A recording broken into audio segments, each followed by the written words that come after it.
नमस्कार, मैं हूं आपके साथ आशा सरमाल। आप देख रहे हैं रिपोर्टर और रिपोर्टर में आज हम शुरुआत करेंगे आज की बड़ी खबर से लेकर ही, क्योंकि लगातार अमरनाथ यात्रा को लेकर पंजीकरण करने की कोशिश आज की गई है, लेकिन सीधे तौर पर आज पूरी खबर पर यहां आरोप लगते हुए नजर देखे गए हैं। क्योंकि जाहिर तौर पर जितने भी सीनियर सिटीजन से हमारी बातचीत हुई है, उनका साफ तौर पर यहां कहना था कि यहां विपरीत तरीके से काम जो है वो होता हुआ नजर आ रहा है।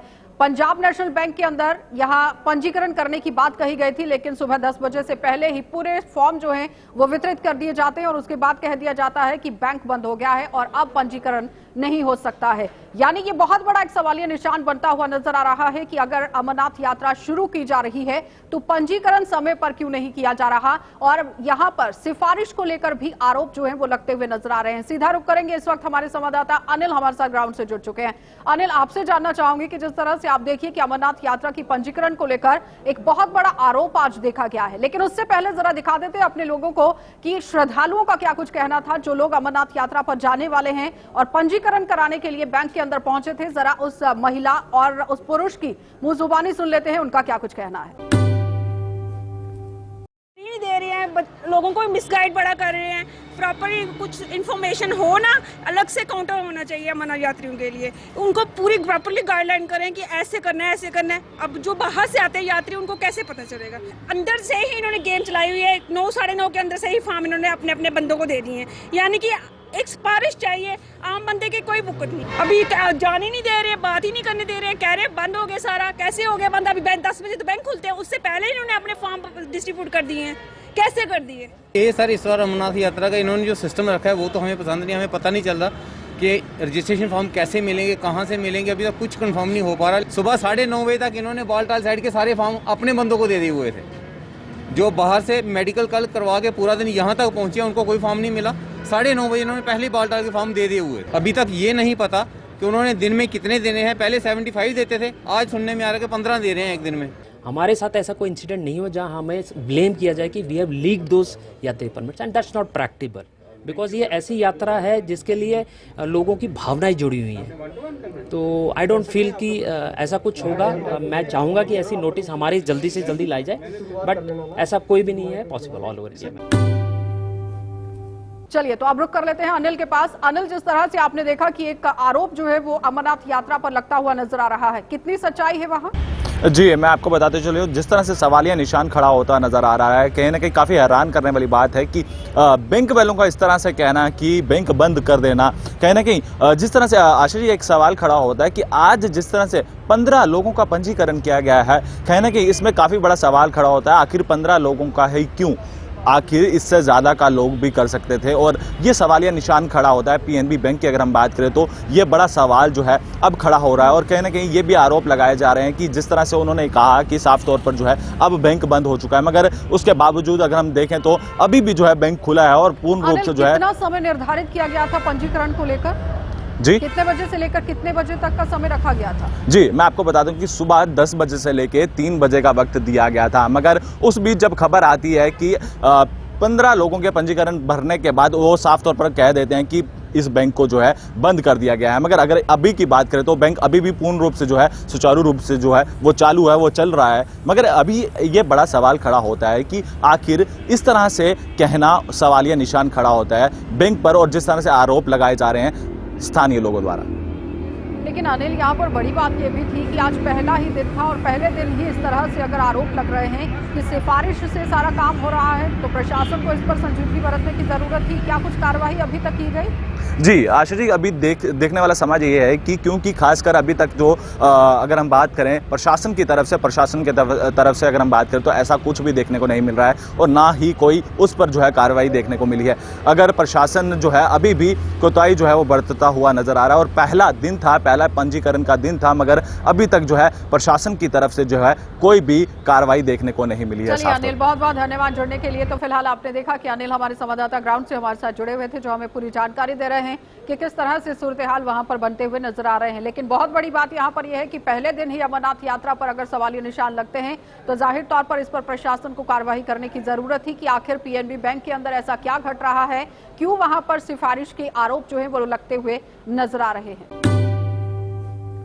चलिए अब आपको श्रीनगर का रुख करा देते हैं, क्योंकि श्रीनगर के अंदर काफी तरीके से आरटीओ कार्यालय के बाहर धरना प्रदर्शन नहीं कहेंगे, लेकिन भीड़ यहां पर देखी जा रही है। जाहिर तौर पर काफी तरीके से भीड़ लोगों की है, क्योंकि बाहर से जो गाड़ियां यहां पर पहुंची हुई हैं उनको रजिस्ट्रेशन कराने के लिए, उन्हें रजिस्टर कराने के लिए पूरा काम यहां पर होता हुआ नजर नहीं आ रहा है। लेकिन बहुत ही तरीके से लोग यहां परेशान होते हुए नजर आ रहे हैं। क्या कुछ यहां पर कहना है, हमारे सहयोगी हमारे साथ जुड़ रहे हैं, सनम एजाज, क्या कुछ अपडेट कर रहे हैं, देखिए।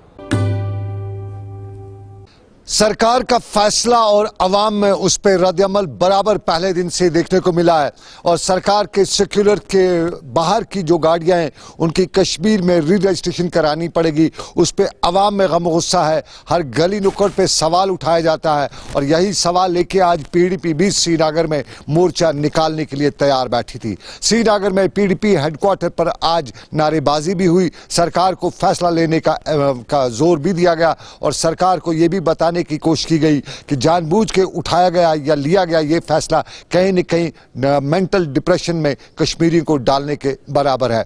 वादिय कश्मीर के मुख्तलिफ इलाकों में इन दिनों कोविड के होते हुए भी बड़ी भीड़ रहती है, जमघटा रहता है आरटीओज और एआरटीओज के दफातर में, और ये जमघटा सिर्फ इस वजह से रहता है क्योंकि बाहर से जिन लोगों ने वे गाड़ियां लाई हैं उनको अपनी गाड़ियां घरों में बंद रखनी पड़ती हैं, क्योंकि जो भी बाहर गाड़ी सड़क पर निकालता है उसकी गाड़ी सीज हो जाती है। ये सरकार का सर्कुलर है और सर्कुलर में जहां सरकार ने यह बताया है कि जो भी री रजिस्टर्ड जो गाड़ी बाहर से होगी उसको यहां पे री रजिस्टर करना पड़ेगा। लेकिन कश्मीर में सवाल ये भी उठ रहे हैं कि क्या मुल्क के मुख्तलिफ रियासतों से लाई हुई गाड़ियां यहां पे कोई मामला खड़ा करती हैं? ये सवाल बहुत से लोग हैं और फिर ये भी सवाल पूछ रहे हैं कि क्या सिर्फ ये कश्मीर तक की फैसला है? अगर मुल्क की हर ये फैसला है तो हर रियासत में क्यों नहीं, हर विभाग में क्यों नहीं, हर सूबे में क्यों नहीं? श्रीनगर में भी प्रदर्शन और श्रीनगर के साथ साथ मुख्तलिफ इलाकों में आज कहीं न कहीं सरकार के फैसले के खिलाफ गम गुस्से का इजहार किया जा रहा था। समीर वानी के साथ सनम एजाज, श्रीनगर कश्मीर। चलिए अब आपको शहर श्रीनगर लिए चलते हैं। शहर श्रीनगर से इरफान फाजिल हमारे साथ जुड़ रहे हैं, क्योंकि सड़कों की काफी तरीके से परेशानियां लोगों को झेलनी पड़ रही हैं। कश्मीर के अंदर एक तरफ गाड़ियों को लेकर परेशानियां लोगों को झेलनी पड़ रही है, दूसरी तरफ सड़क पर जो गड्ढे पड़े हुए हैं उनकी वजह से भी काफी 2-4 लोग जो हैं वो होते हुए नजर आ रहे हैं। परेशानियों का दौर यहाँ पर चलता हुआ नजर आ रहा है, लेकिन क्या कुछ सूरत हाल है, किस तरह से विभाग की तरफ से काम किया जा रहा है, इरफान की इस रिपोर्ट में देखिए। एक जानिब अगर बात करें तो इस वक्त रजिस्ट्रेशन के मामला ट्रांसपोर्ट को लेकर दिखाई दे रहे हैं। अब गाड़ियों का नंबर बदलना है और साथ ही साथ रजिस्ट्रेशन करनी है। दूसरी जानिब शहर के सड़कों का हाल जो है वो अब बेहाल हो चुका है। हार्श विंटर के साथ साथ अगर बात करें तो सड़कें खराब हो गई है, पानी ज़ेर-ए-आब से सड़कें जो है ध्वस्त हो गई है और साथ ही साथ चलने फिरने में काफ़ी ज़्यादा दुश्वारियाँ, यानी मिट्टी, धूल और साथ साथ कचरा जो है सड़कों पर खाक दिखाई दे रहा है। इस जानिब अगर बात करें आरएनबी महकमे की या जो वो महकमा जो कि रोड्स को डेवलप करता है, फिलहाल अगर बात करें छानपोरा इलाके की तो छानपोरा इलाके फ्लाईओवर के डाउनफॉल को लेकर यहाँ पर सड़कों का हाल बेहाल हो चुका है। दूसरी जानिब कहीं ना कहीं डिवाइडर्स या कहीं ना कहीं ट्रैफिक जैम भी होते थे, मगर अब ट्रैफिक जैम कम हो गया है, मगर सड़कों का हाल बेहाल है। जनता परेशान, आखिरकार जनता भी सवाल पूछ रही है सरकार से कि टैक्स भी भरा जाता है, रजिस्ट्रेशन के मामला भी है, फिलहाल इस तरह की देरी क्यों? अब उम्मीद सरकार से यही लगा के बैठे हैं कि कब सड़कों का हाल ठीक होगा, क्योंकि यहाँ पर मामला यहाँ गर्द गुबार का है। के साथ 24/7 न्यूज़। चलिए अब आपको लिए चलेंगे पट्टन, और पट्टन का नजारा भी आपको दिखा देते हैं, क्योंकि आज पैरामेडिकल स्टाफ और साथ ही साथ कई ऐसे लोगों को डायबिटीज के बारे में जागरूकता दिलाई गई कि आखिर डायबिटीज क्या है, किस तरह से उससे हम बच सकते हैं। राही निसार अपडेट कर रहे हैं, देखिए। जी हम ट्रॉमा हॉस्पिटल पट्टन से आज हमने under the supervision of BMO Pattan doctor Mastura ji के यहाँ पे एक प्रोग्राम किया है जिसका नाम कंटिन्यूअस मेडिकल एजुकेशन प्रोग्राम है। इसमें जो स्पीकर्स हैं वो हमारे हॉस्पिटल पट्टन हॉस्पिटल के कंसल्टेंट्स हैं, जिन्होंने यहाँ पे डायबिटीज़ पे पूरा एजुकेट किया सभी पैरामेडिकल्स को, और बाहर से भी कुछ एडोलसेंट से इस प्रोग्राम में आए थे, और हमारी आशा वर्कर्स जो कि इस वक्त डायबिटीज़ का आपको पता है कि बहुत ही हाई मतलब है इस कश्मीर में बहुत ही ज़्यादा हो रहा है, तो इसीलिए ये एक बहुत ही अच्छा इनिशिएटिव लिया है यहाँ की बीएमओ साहिबा ने, जो कि इसके बारे में एजुकेट उन्होंने कराया है। चलिए अब आपको राजौरी लिए चलेंगे और राजौरी के अंदर आप देखिए कि पुल का निर्माण करने के लिए, जायजा लेने के लिए भी टीमें यहां पर पहुंची है। किस तरह से पूरा काम हो रहा है, क्या अच्छे से हो रहा है या नहीं हो रहा, गुणवत्ता का सामान यहां पर इस्तेमाल हो रहा है या नहीं, इसी पर पूरा जायजा लिया है। जमशेद मलिक ने भी क्या कुछ अपडेट कर रहे हैं, देखिए। ब्रिज एक इधर है मेन आपका, जो डिस्ट्रिक्ट एडमिनिस्ट्रेशन ने मेरे आने से पहले कमिटमेंट की थी कि ये 31 मार्च को ही हम हैंड ओवर करेंगे। 2.5 महीने या 3 महीने मुझे हो गए, मैंने रिव्यू किया इसके ऊपर। जो इनकी रफ्तार है, जब काम बंद, साल से इन्होंने काम बंद किया है, इसमें कोई उम्मीद नहीं है। वो सारा जो है फैक्ट्स के ऊपर रिपोर्ट नहीं की है, गवर्नमेंट को गलत रिपोर्टिंग की है। कॉन्ट्रैक्टर को हमने बुलाया था और कॉन्ट्रैक्टर ने आज जो है वो हाफ हार्टेडली आधे दिन से उसने ये शुरुआत की है।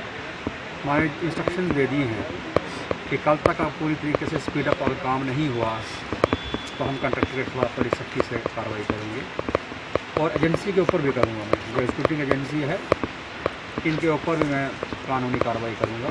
राजौरी में जारी डेवलपमेंट कामों का जायजा लेने के लिए आज डीसी राजौरी ने अब्दुल्ला पुल के साथ बनने वाले नए पुल के साथ साथ लिंक रोड का भी जायजा लिया, जहां कंपनी के साथ साथ ठेकेदार को भी चेतावनी दी कि वक्त तक अगर काम मुकम्मल नहीं किया गया तो उनके खिलाफ कानूनी कार्रवाई की जाएगी। क्योंकि राजौरी में इस पुल के बनने के साथ ही राजौरी मंडी में लगने वाले जाम से लोगों को निजात मिल पाएगी, क्योंकि इस पुल सिंगल पुल होने के कारण यहाँ आए दिन जाम लगते हैं, जिसके कारण सरकार की तरफ से यहाँ एक और बड़ा पुल बनाने का काम शुरू किया गया था, जिसका काम बड़ी सुस्त रफ्तारी से चल रहा था, जिसको देखते हुए आज डीसी राजौरी ने मौके का पहुंचकर जायजा लिया और दोनों डिपार्टमेंट के साथ साथ ठेकेदार को भी चेतावनी दी कि अगर वक्त पर इस काम को मुकम्मल नहीं किया गया तो उनके खिलाफ सख्त कानूनी कार्रवाई की जाएगी। राहुल सूदन के साथ जमशेद मलिक, JK24 न्यूज़ 7 के लिए। चलिए अब आपको डोडा का रुख करा देते हैं। डोडा के अंदर भी आप देखिए कि स्पोर्ट्स एक्टिविटीज किस तरह से करवाई जा रही हैं। फुटबॉल, हॉकी मैच वहां पर हो रहे हैं, किस तरह से सूरत हाल बने हुए हैं, वसीम हमें रिपोर्ट कर रहे हैं, देखिए। अभी हम मौजूद हैं जिला डोडा के स्पोर्ट्स स्टेडियम डोडा में और यहाँ पे अलग अलग एक्टिविटीज़ करवाई जा रही है। Jammu Kashmir sports council premier league करवाई जा रही है और पहली दफ़ा इस तरह का इनिशिएटिव उठाया गया है। काफ़ी सारी टीमें यहाँ पे मौजूद हैं जो यहाँ पे खेल रही हैं और कुछ बच्चों से भी हमने बात की, काफ़ी खुश नज़र आ रहे हैं कि इस तरह का कदम जो है पहली दफ़ा उठाया गया है जिला डोडा के लिए। मेरे साथ कुछ लोग भी हैं, इनसे बातचीत कर लेते हैं जो स्पोर्ट्स डिपार्टमेंट सही है। सर थोड़ा सा बताएं, जो यहाँ पे आज करवा रहे हैं आप, टूर्नामेंट करवा रहे हैं, कितनी टीमें हैं और कहाँ से ये टीमें आई हैं? ये जो J&K प्रीमियर लीग है, ये मेन एम है स्पोर्ट्स काउंसिल का, फर्स्ट इनिशिएटिव है।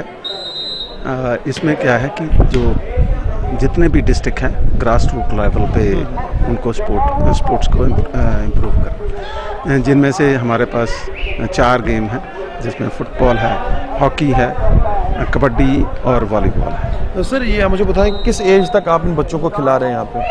ये इसमें एज की कोई लिमिट नहीं, ये है एमेच्योर। ये बच्चे 19 से लेके 25-30 तक जितने भी हैं, जो जिनको स्कूल में या कॉलेज में भी नहीं चांस मिलता है वो भी खेल सकते हैं। कौन कौन सी ये आप करवा रहे एक्टिविटीज़ करवा रहे हैं यहाँ पे? ये है फुटबॉल, हॉकी, कबड्डी और वॉलीबॉल। तो किस तरह से बच्चे यहाँ पे आ रहे हैं? हमें बहुत बढ़िया इनिशिएटिव मिला है। यहाँ पे जो अलग अलग एसोसिएशन के रिप्रेजेंटेटिव हैं उन्होंने हमें 5 टीमें दी हैं। एक हमने टीम जो बच्चे छूट जाते हैं वो उनकी बनाई। तो जो इसमें सिलेक्ट होंगे या जो लास्ट तक पहुँचेंगे उनको क्या आप आगे लेंगे या उनके लिए कोई कदम आप नया उठाएंगे? ये हमारी लीग का फर्स्ट फेज़ है, ये डिस्ट्रिक्ट लेवल पे हो रहा है।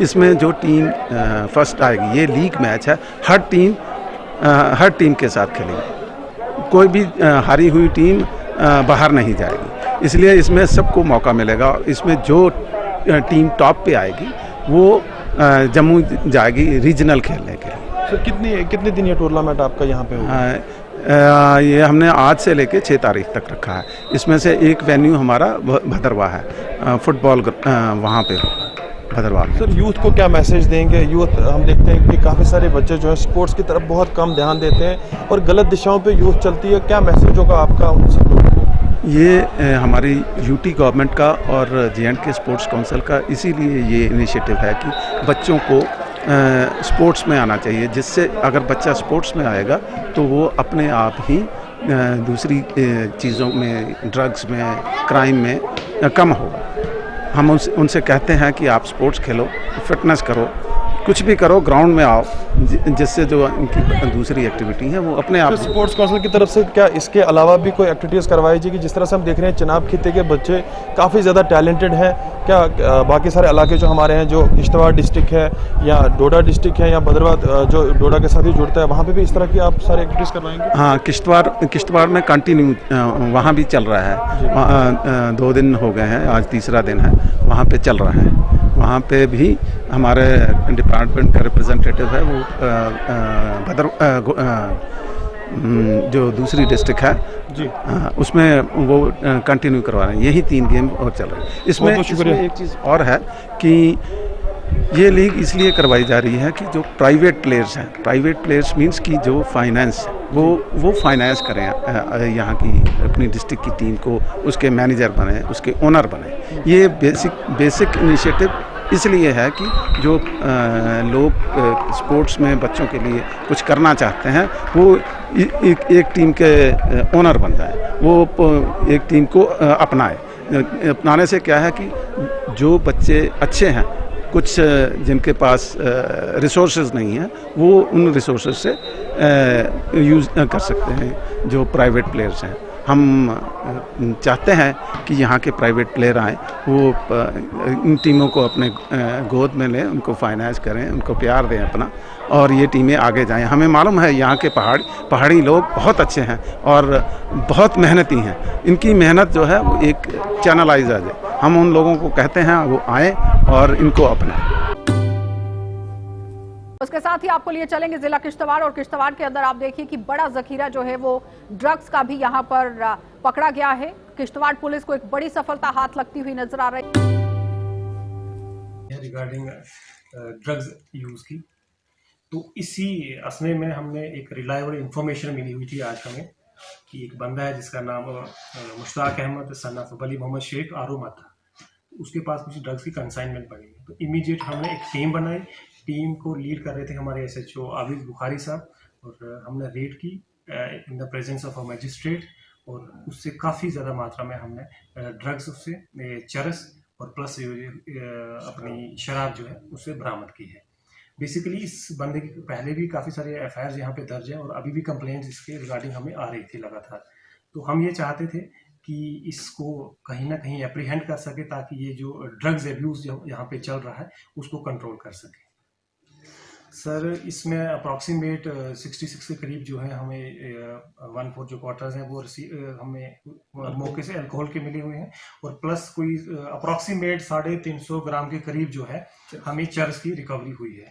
सबसे मैं एक रिक्वेस्ट करना चाहता हूँ यहाँ से डिस्ट्रिक्ट पुलिस किश्तवाड़ की तरफ से कि खासकर पेरेंट्स जो उनके छोटे छोटे बच्चे हैं यहाँ पे, वो उनको इस चीज़ से हमेशा दूर रखें, और प्लस खुद भी काउंसलिंग मॉनिटरिंग करते रहें। और प्लस इस इन एडिशन अगर यहाँ के लोगों को इसके मुताबिक कुछ भी चीज़ पता चलती है तो हमारे कुछ नंबर्स हैं जो हम आपके साथ शेयर करेंगे। तो आपकी आइडेंटिटी जो है हम डिस्क्लोज नहीं करेंगे, और वो हमें इन जो मैनेज जो चल रहा है इसको हम कंट्रोल कर सकेंगे, वो हमें इनके रिगार्डिंग अगर इंफॉर्मेशन देंगे। चलिए अब आपको लिए चलेंगे जिला सांबा, और जिला सांबा के अंदर आपको दिखा देते हैं कि हाईवे पर किस तरह से सूरत हाल बने हुए हैं। लेकिन आपको यह भी बताना बहुत जरूरी है कि तस्करी के मामले भी लगातार जिला सांबा से सामने आ रहे हैं, लेकिन सांबा पुलिस को एक बड़ी कामयाबी यहां पर हाथ लगी है। पशु तस्करी के मामले का भांडाफोड़ कर दिया गया पुलिस की तरफ से, लेकिन नेशनल हाईवे के अंदर भी आप देखिए कि किस तरह से सूरत हाल बनते हुए नजर आ रहे हैं। ऋषि क्या कुछ अपडेट कर रहे हैं, देखिए। इस समय हम विजयपुर इलाके में मौजूद हैं और यहाँ पर विजयपुर हाईवे पूरी तरह से ब्लॉक है। आप पीछे की तस्वीरें साफ तौर पर देख सकते हैं कि यहाँ पर पूरी तरह से इस समय हाईवे को ब्लॉक किया गया है कुछ गुस्साए लोगों द्वारा। मैं इसको लेकर भी पूरी आपको जानकारी दूंगा, लेकिन मैं सबसे पहले ये तस्वीर आपको बताना चाहता हूँ। ये जो दोनों ट्यूब्स आप देख रहे हैं, कठुआ वाली और उसी के साथ साथ जम्मू वाली, ये दोनों ट्यूब्स आप देख रहे हैं बंद हैं। पूरा पीछे तक आप जो वो नज़र घुमाकर देखिए, गाड़ियों की आपको लंबी कतारें दिखेंगी। यहाँ पर लगभग 1-1.5 घंटा जो है वो हाईवे को बंद हुए हो चुका है, और आपको मैं बताना चाहता हूँ कि आखिर वजह क्या है। वजह जो हमें पता चल पाई है वो मैं आपको बता दूं। लेकिन सबसे पहले ये तस्वीर ये भी आप देखिए कि जो लोग हैं उन्होंने यहाँ पर हाईवे के बीचों बीच टेंट लगाया हुआ है और यहाँ पर प्रदर्शन किया जा रहा है। अब मैं आपको बताता हूँ कि प्रदर्शन की वजह क्या है। साहिल चौधरी नामक युवक जो कि विजयपुर के गुड़वाल इलाके का रहने वाला है, 24 तारीख को कुछ अज्ञात लोगों ने उसके ऊपर हमला किया। घर से उसे बुलाया गया कि आपसे काम है, लेकिन जब वो मिलने के लिए उन लोगों से आता है तो वो लोग धोखे से उसे मारते हैं और मारकर उसे गुड़वाल इलाके में ही फेंक देते हैं। लेकिन उसके बाद एक पुलिस की गाड़ी वहां से निकल रही थी तो उन्होंने पुलिस वालों ने उस साहिल चौधरी को जख्मी हालत में विजयपुर एक्सीडेंटल अस्पताल में शिफ्ट करवाया इलाज के लिए। और उसके बाद मैं आपको बताना चाहता हूं कि आज कितने दिन हो चुके हैं ये हमला हुए, लेकिन साहिल चौधरी के परिवार का कहना है कि पुलिस इसमें पूरी तरह से इंटरवीन नहीं कर रही। जो आरोपी हैं उनके ऊपर कार्रवाई नहीं की जा रही, उनको जल्द से जल्द गिरफ्तार किया जाए, ये कहना है साहिल चौधरी के परिवार का।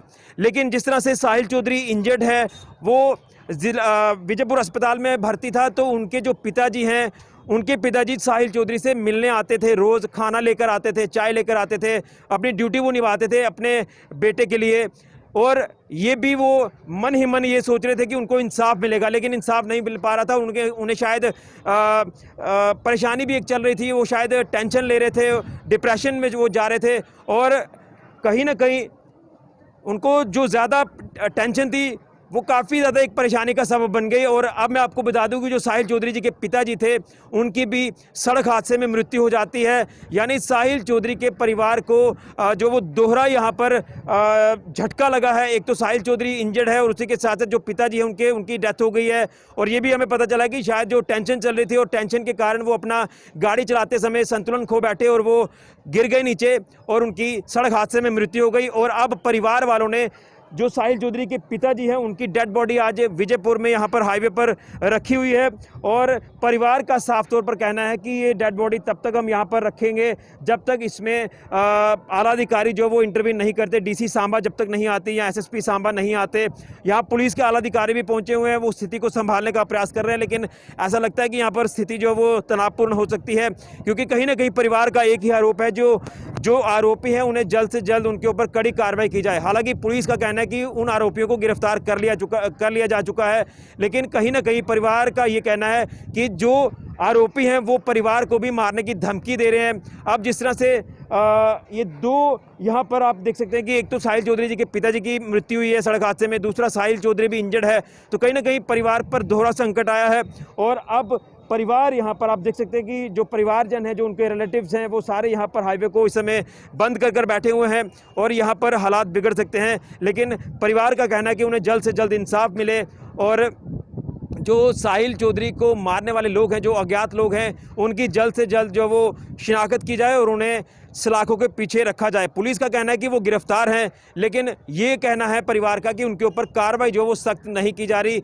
ये सख्त कार्रवाई की मांग कर रहे हैं परिवार के सदस्य और उसी के चलते यहाँ पर विजयपुर हाईवे इस समय पूरी तरह से ब्लॉक है। आप तस्वीरें साफ तौर पर देख सकते हैं, यहाँ पर आप देख सकते हैं कि लोग जो वो पैदल चलना शुरू हो चुके हैं। पुलिस की बड़ी नफरी यहाँ पर आ पहुँची है ताकि यहाँ पर लॉ एंड ऑर्डर को भी मेंटेन किया जा सके। आप देख सकते हैं कि जो तस्वीर आपके सामने है कि किस तरह से यहाँ पर हाईवे बंद है और इस समय आप हालात विजयपुर के देख सकते हैं कि काफ़ी तनावपूर्ण बने हुए हैं। के अध्यक्ष पद के लिए चुनाव हो रहे थे और सुबह 11 बजे से 3 बजे तक समय था यहाँ पर चुनाव के लिए। और जहाँ पर आप पे जितने भी वकील हैं यहाँ पर उन्होंने आके यहाँ पर वोट्स किए हैं। बार एसोसिएशन के जितने भी सदस्य हैं, कुल 165 वोट यहाँ पर कास्ट हुए हैं और नतीजा जो है वो जो अध्यक्ष हैं उन्हीं के खेमे में गया है। इस बार फिर से अजातशत्रु शर्मा बार एसोसिएशन कठुआ के अध्यक्ष बन चुके हैं। हमारे साथ बात करने के लिए मौजूद हैं अजातशत्रु शर्मा, उनसे बात करेंगे। सर, क्या रिजल्ट रहा सर आज का? रिजल्ट मैं यहाँ पर मुझे 89 वोट पड़े हैं और मुझे मेरे विपक्षी कैंडिडेट जो अरविंदर सलाथिया जी थे उनको 76 वोट पड़े हैं। तो आज यहाँ पर मेरी जीत हुई है, मैं दोबारा अध्यक्ष चुना गया हूँ बार एसोसिएशन कठुआ का। तो मैं अपने तमाम मेंबरों से जिन्होंने इस इलेक्शन पार्टिसिपेशन में, क्योंकि हमारी लड़ाई जो थी वो कुछ मुद्दों पर थी, वो ये मुद्दे थे कि हम बार का ये संविधान जो हमने पिछले टेन्योर में मेरी एग्जीक्यूटिव टीम ने यहाँ पर उस संविधान को अडॉप्ट किया, एनेक्ट किया, तो वो संविधान को हम चाहते थे कि दोबारा से पुनः उसकी बहाली की जाए और उसको एग्जीक्यूट पूरी तरह से किया जाए। तो मैं ये समझता हूँ कि मेरी जीत ने ये साबित कर दिया है कि पिछले दिनों मेरे ऊपर गलत इल्ज़ाम लगाए गए, एलिगेशंस लगाए गए। बेंच बार का जो रिलेशनशिप होता है उसको सुदृढ़ करेंगे और हम इंश्योर करेंगे कि कठुआ डिस्ट्रिक्ट की तरक्की के लिए, कठुआ डिस्ट्रिक्ट के वेलफेयर के लिए, सिर्फ वकीलों की बात नहीं, क्योंकि बार एसोसिएशन की 5 ड्यूटीज होती हैं और 5वीं ड्यूटी टुवर्ड सोसाइटी होती है, उस ड्यूटी को भी हम निभाएंगे। और आने वाले दिनों में हमने ये साबित किया है, कठुआ की पब्लिक जानती है, मेरे भाई, मेरे बार मेंबर्स जानते हैं कि हमारी बार का नाम जो था वो हमने उसको हमेशा ऊंचा किया है। तो मैं ये समझता हूँ कि ये सारा मिला जुला प्रयास रहेगा, इससे वकीलों को भी फायदा रहेगा, हमारे लिटिगेंट्स को भी फायदा रहेगा, आम पब्लिक को भी फायदा रहेगा। तो ये सारी मेरी प्रायोरिटीज आने वाले टाइम में होने वाली हैं। थैंक यू, जय हिंद, जय भारत। बहुत शुक्रिया। ये थे बार एसोसिएशन कठुआ के नवनियुक्त अध्यक्ष, जिन्होंने अभी हाल ही में जो चुनाव जो है जिस तरह से आज करवाए गए हैं उसको चुनाव यहाँ पर जीत लिया। आपको बता दें कि पहले भी जाशतु शर्मा यहाँ पर बार एसोसिएशन कठुआ के अध्यक्ष रह चुके हैं। आज फिर पुनः वो आज अध्यक्ष पद पर यहाँ पर काबिज हुए। उनका कहना है कि जिस तरह से वेलफेयर के कार्य पहले भी करते रहे, आने वाले समय वो वेलफेयर के कार्य जो है वो करते रहेंगे। कठुआ से वीडियो जर्नलिस्ट कुलदीप चौधरी के साथ सरबजीत सिंह, JK 24/7 न्यूज़ के लिए।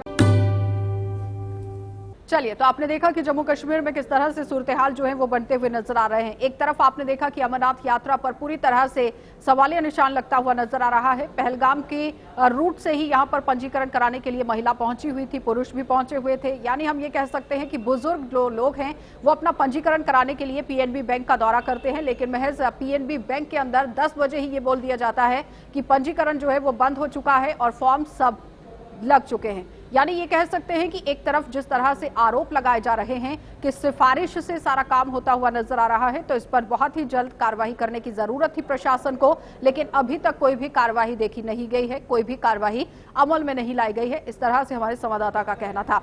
लेकिन उसके साथ ही आप ग्राउंड पर अगर जाकर देखें, पूरा निरीक्षण करने की कोशिश करें, तो आज भी कहीं ना कहीं आम जनता मूलभूत सुविधाओं से वंचित देखी जा रही है। दूर दराज के जितने भी इलाके हैं वहां पर भी पिछड़ापन अभी भी देखने को मिल रहा है। आज भी लोग काफी तरीके से परेशानी के दौर से गुजरते हुए नजर आ रहे हैं। और सबसे बड़ी बात यहां पर यह है कि प्रशासन को यहां ध्यान देने की जरूरत है, विभाग को यहां ध्यान देने की जरूरत है कि आखिर किस तरह से काम करना चाहिए। ये बहुत माकूल तरीके से इस पर काम करने की जरूरत भी थी, क्योंकि DC की तरफ से कई बड़े जो आला अधिकारी हैं उनकी तरफ से भी आश्वासन पर आश्वासन जो है वो दिए जाते हैं कि इस पर काम होगा और होने वाला है, लेकिन अभी तक ऐसा कुछ भी जमीन पर देखने को नहीं मिला है। आप देखते रहिए कार्यक्रम।